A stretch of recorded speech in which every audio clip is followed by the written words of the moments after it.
বন্ধুরা, আজ আমি একটা এলসিডি রাইটিং ট্যাবলেট আনবক্সিং করে দেখাবো তোমাদের সামনে।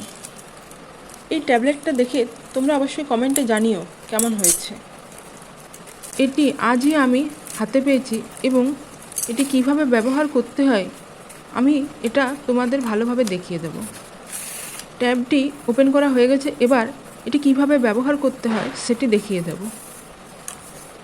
দেখুন এই ট্যাবটা, এই যে ডিলিট অপশানটা রয়েছে, এই সুইচটা টিপলে কিন্তু যাবে না। পিছনে একটা সুইচ রয়েছে যেটাকে অন করতে হবে, তারপর সেখানে এই লেখাটা মুছা যাবে। অর্থাৎ এই বোর্ডটা চালানোর জন্য প্রথমে এই সুইচটা অন করতে হবে। আর উপরে একটা পেন দেওয়া হয়েছে লেখার জন্য, ঠিক পেন না, প্লাস্টিকেরই, কিন্তু এই বোর্ডটাতে লেখার জন্য এটি দেওয়া হয়েছে। এটাতে চাইলে তোমরা ছবি আঁকতে পারো, যাই হোক ছোটোখাটো ক্যালকুলেশন করতে পারো। হাতের কাছে সবসময় পাওয়া যাবে, সুবিধা হবে তোমাদেরও। বোর্ডের নিচে যে সুইচটা রয়েছে সেটা অন করতে হবে, তারপর ডিলিট অপশানটা টিপলে এই বোর্ডটা পরিষ্কার হয়ে যাবে, অর্থাৎ মুছে যাবে সব। তবে কেমন হয়েছে তোমরা কমেন্টে জানিও অবশ্যই।